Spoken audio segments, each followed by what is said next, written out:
John, it's been a while. So the dust has settled, I guess, from all the Crystal Palace stuff and everything. When you reflect on that, how do you look back on it now? Well, I don't really look back on it so much. I'm still a big fan of the club.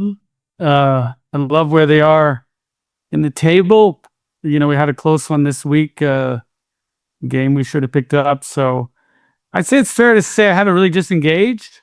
You can't be that close to a club for that long. Your kids get into it. And, I wake up every Saturday, Sunday morning looking forward to a Palace game the way I did, even a month ago or a year ago. So, very proud of the contribution that I was able to make. One of four partners. At times, maybe I'm a bit more active on the football side. Never, of course, crossing the line of that controversial term, decisive influence, which, there's obviously some bitterness as to how UEFA handled it. And, to be heavily inspired, if not encouraged, to sell your interest in a club, having been given some assurances, if not assurances, heavy indication that if I sold my interest, that the fans would be able to enjoy Europa League football. And then to find they get demoted, even after we fully separate, it's hard to explain.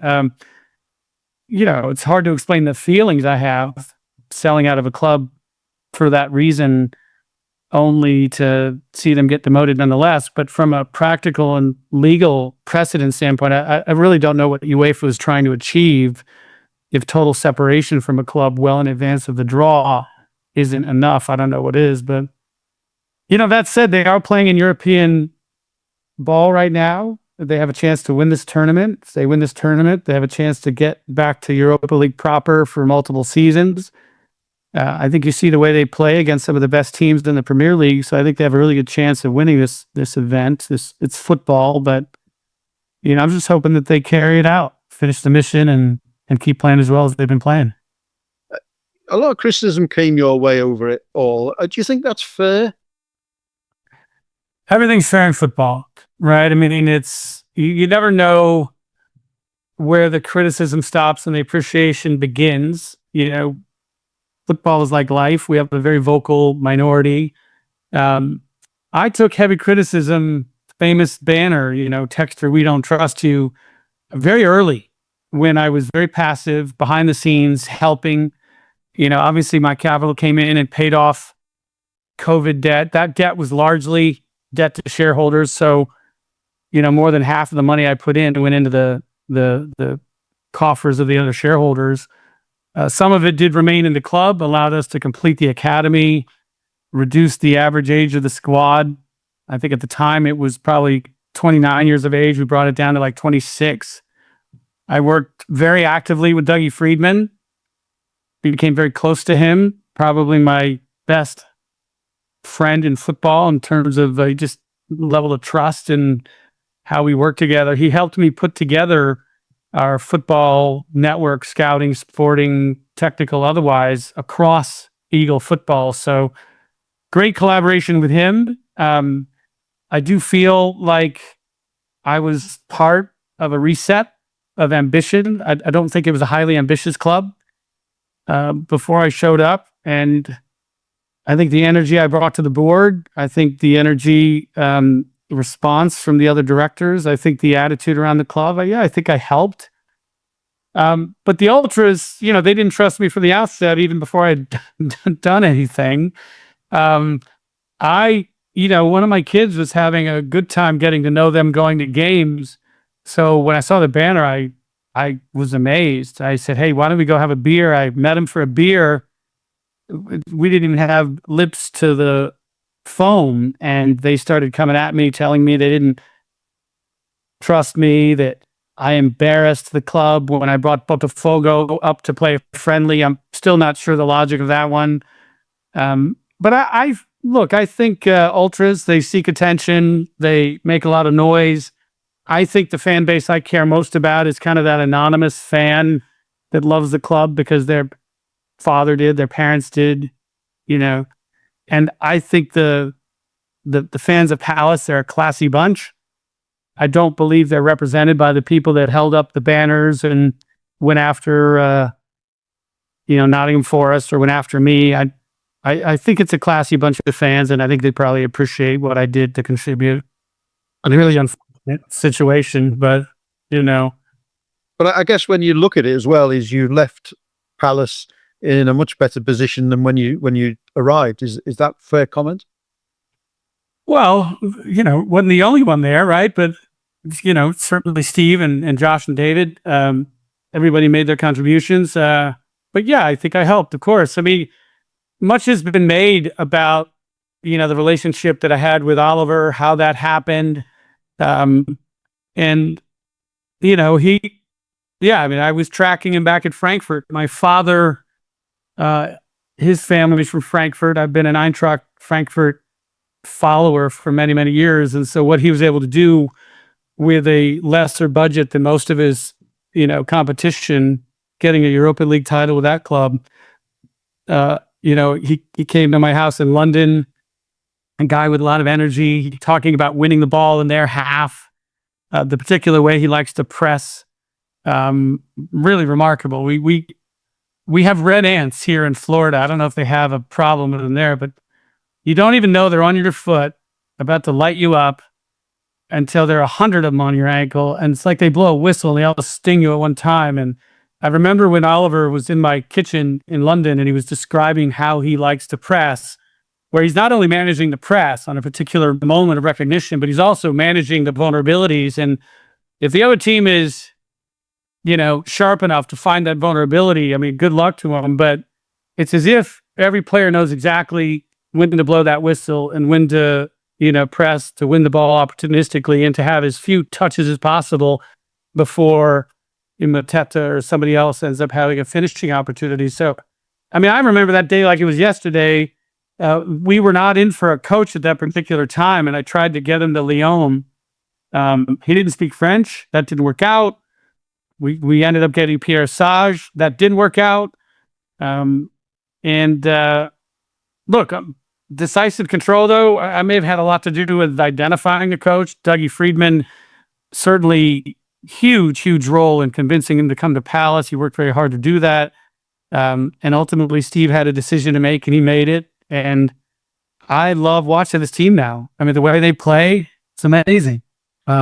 It's universally felt in the game here in England now that Glasner is doing a fantastic job. That's there for everyone to see. Do you fear that the so-called bigger clubs will come looking for him? Well, of course. I think they already have. He's got to be having fun, though, right? I mean, I know he sought, more support, in the off season. In the end, he's taken what he's given and he's done amazing things with it. And I think the board, Woody's a super good guy. I got to know him in the process. I think they'll support him, and I hope he'll stay. And, we're called Eagle Football for a reason. And I still love the team. I want to see them do well. So I hope he stays a long time. Looking at, you mentioned Lyon. Moving on from the Palace thing. Of course, you stepped away from Lyon, but is that? I think a lot of people here felt that was connected with the Palace situation. Is that the case or not? No, it wasn't at all. I've had. It makes it sound like I was forced to do it. I've taken a different role in every market depending on what the situation called for. I did come into Palace believing, I was invited to buy the majority of the team. It didn't work out that way. It made more sense to be much more in the background and enjoy helping, not leading. And, that's the funny thing about the ultras. They didn't need to trust me. They needed to trust Steve, right? I was just helping Steve. Down in Brazil, very different. I was invited under a new law. It's called the SAF law, the SAF law, where the social clubs many of them had gone bankrupt, and they passed a law to allow corporate or foreign ownership And so in that situation, I was invited to come down and bring about change. They wanted change. They were open to change. Everybody was open to change. And, that worked out fairly well. In France, I probably read the signs pretty badly, right? An American reformist in France, I don't know that that's ever gone well for anybody. And, but that league needs a lot of help. The federation is fighting with the league. The league, the head of the league has been investigated for corruption. The TV deal. Imagine running a major European club and the TV goes from 40, 50 million down to 9 million. So the league didn't take care of the TV deal the way, the Premier League does it so well in England. So certainly call for reform. I was an advocate for reform. I made some, I think, critical mistakes in believing that people were ready for reform. I was actually invited onto some panels along with all the other club owners that the French Football Federation was holding, one of which was to evaluate the DNCG. That's the French sort of sustainability body. And I was an open advocate for a Premier League model where there is no DNCG, where every club, head is on the board. I think that model works. The financial sustainability standards are black and white. We have PSR. It's based on straight accounting. Whereas in France, they have this body of volunteers that work somewhat, on their own formula, what they think your business model should be. And so I think I pushed too hard. I've never seen a club get administratively relegated when it's, supported by very, well-to-do shareholders, institutions like Ares, my partners, JP, Michelle, myself. I'm the single largest contributor of cash equity into Eagle football. And obviously Michelle stepped up in a big way, other shareholders, more recently. But the idea that you could sit in front of the DNCG on May 20th and they give you a full green light and say, no problems with relegation, no problems with sustainability. And then you come back June 24th and you've actually improved what you brought to the table in terms of cash. We invested more cash. We sold a player in that gap of time. And with no notice, we can get approved by UEFA for Europa League and pass the very, onerous financial sustainability review. And then a couple of days later, just get administratively relegated. I don't think that happens in football anywhere in the world. What they put the community through, really the egos of men that just wanted the leadership change. I think it's clear that they did not want the American cowboy. They did not want my version of reform. And my relationship with the prior owner that I bought out, he continued to work very aggressively against the interests of the club. So it was clear to protect the community, to protect the club. I had to step aside. I'm still the majority owner of Eagle Football, but Michelle Kang, terrific partner. She's done the work in France. She spends a lot of time there, initially on the women's side. I had actually asked her 30 days before the DNCG hearing if she would consider being co-chair, because politically, while everybody thought the American with the cowboy hat was funny, I don't think the people that mattered thought it was too funny. So it was important for me to step aside.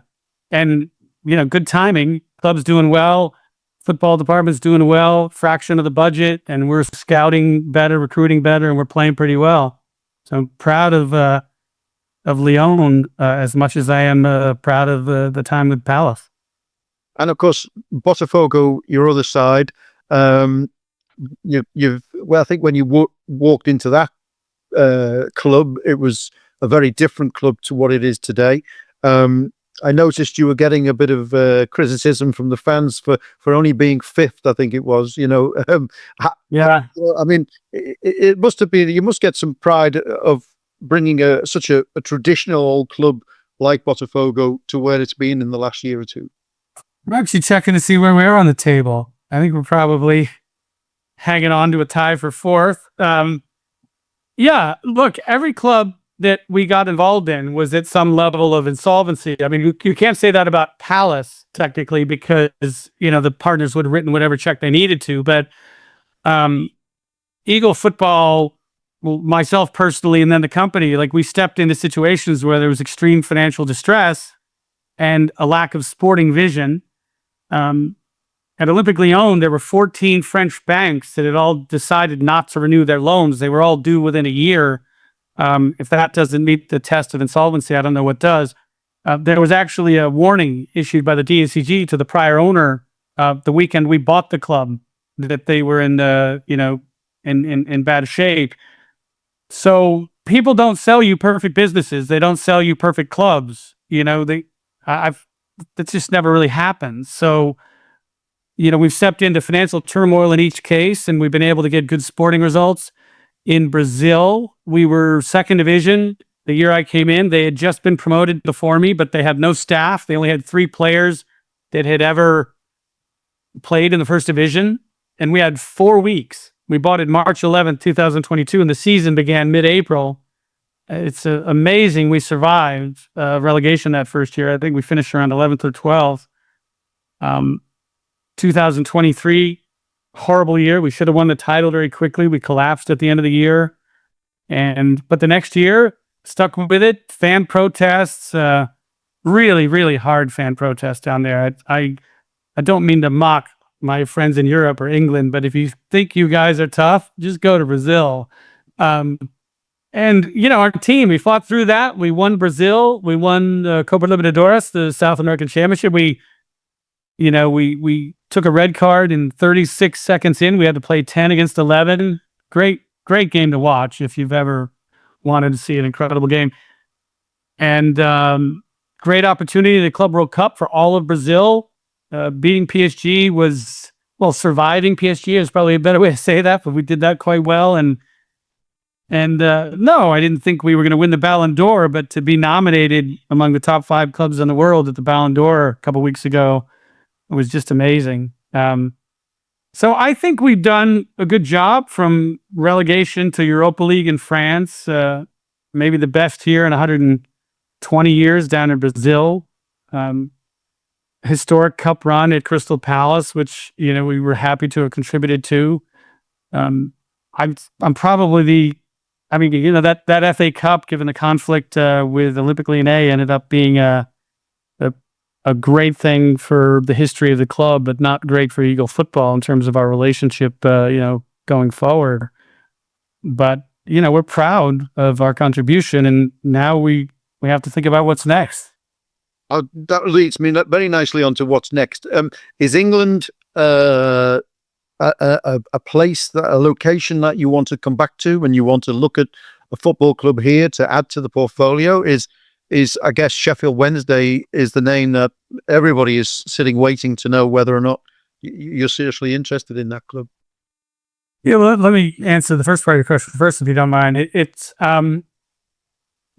We have a belief that collaboration between club and community can compete against money, right? We know money dominates the sport, every sport, ours in particular, the incredible transfer fees, the value of players. But it's a really big world. I don't think God only kissed the feet of European and UK children. I think there are great footballers all over the world, and they lack access, economically, structurally. And, there was a really cool article that I actually read. I hadn't realized we had done it quite this way, but it was about Botafogo and how we came to beat, great teams in the world by signing players out of the second division in Paraguay or out of Japan, or or guys like Igor Jesus, or, that we with free transfer out of the UAE, or Igor Jesus. I said Igor.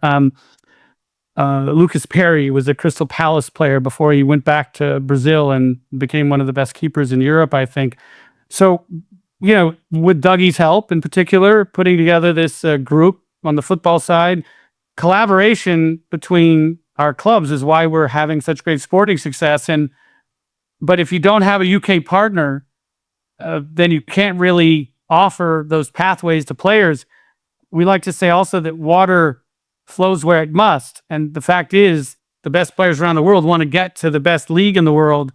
And if you don't have that opportunity to present to them, it really limits your recruiting out in all those, smaller or large remote markets. So we have to have a UK strategy. We never quite got you know, players up to Palace. As a minority investor, we really didn't have that collaboration that we did in Lyon or going back to Brazil. But we'd like to achieve that. We'd like to have a majority interest in a club in the UK where we can really collaborate.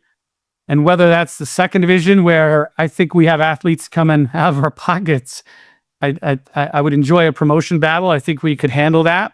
I think we've proven that. If it's something in the Premier League, there's still a couple options there.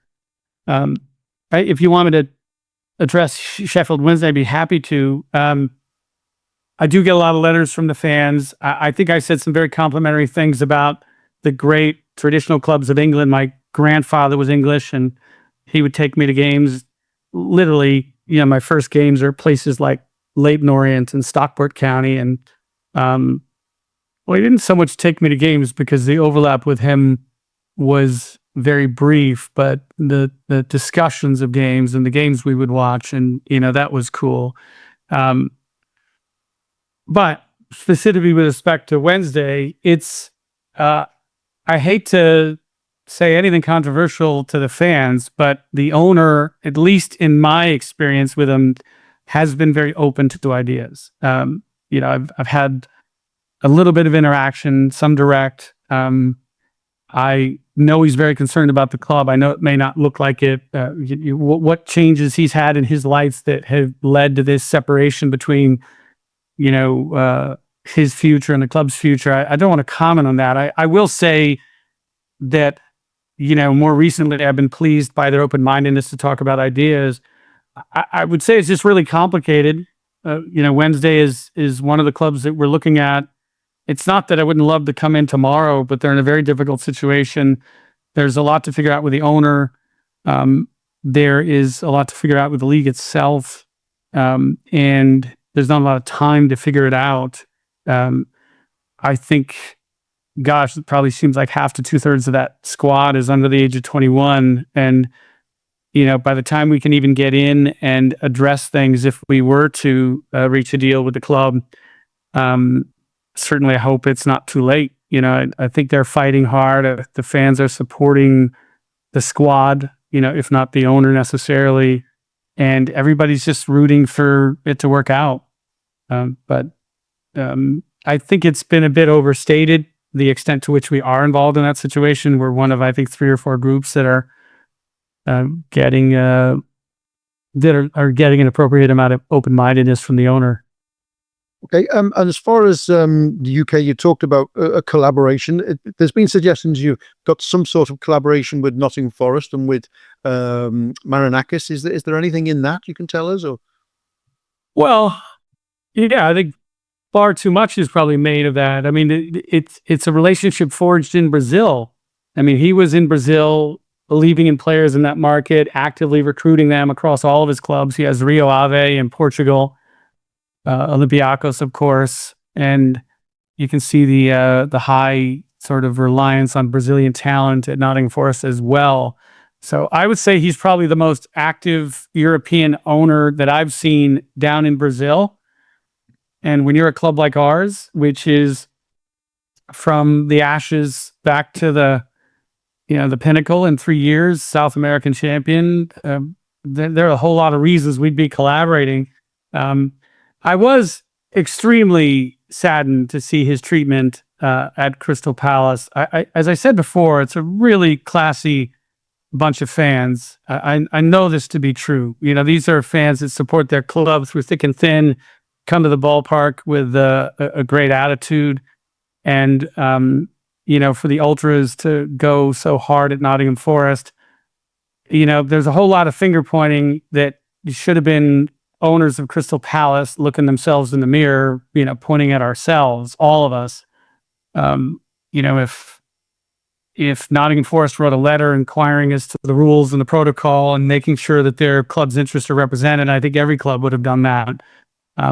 So I did want to touch on that because I don't think that banner, which is one of the most disgusting that I've seen in the history of the Premier League, should be a reflection on Crystal Palace fans. It's just sort of the small element of it's just moment of temporary insanity, I guess. But collaboration with him, look, I think he's a good guy. He cares about his club. I think you can go to his fan bases and you can get the measure of a man by talking to their supporters. But our relationship comes out of Brazil, and that's why you see us doing so much together. But just finally, I guess English football fans haven't seen the last of John Textor then. Well, I mean, at a minimum, I keep popping up at games from time to time. Apparently, I'm not allowed to go to a game without somebody thinking that something's happening. But when I get to London and I'm there on a weekend, I mean, there's no better place in the world to be than London when you have nothing to do because you can find a game anywhere. I dropped into a Charlton Athletic game a couple weeks ago. I just bought a ticket at the last minute because I wanted to see. I've always liked the work of Valerian Ismail, so he's at Blackburn. Wanted to see that game. And of all the people in the world to sit down to, I grab a seat that I purchased, and I sit next to a boy and his father, and they're Lyon fans. So you should have seen this kid turn around and wonder if he was on some kind of comedy show. And I went to a Wimbledon game, I went to a QPR game, I went to a Watford game, and so yeah, I mean, I just slip in, watch a game, slip out. Along the way, we do expect to make an investment in English football and to really complete the picture of collaboration that we think has worked so well for us. And we're a small multi-club, but trophies in Brazil, even trophies at times in Belgium. Our Europa League, 2 years in a row in France, and enjoying kind of everything that's happening this year. Like, we're very proud of, fighting through a lot of these financial difficulties of the clubs that we take on and getting back to financial sustainability while achieving incredible sporting success. And we'll take the criticism. It comes. And hopefully we just, with wins comes support and, maybe short-term memories. If you don't win all the time, you don't maintain that support, but that's what we all signed up for. Well, John, it's always been a pleasure to speak to you, and I thank you once again for your time. Great. Thank you, Alan. It's good to see you again.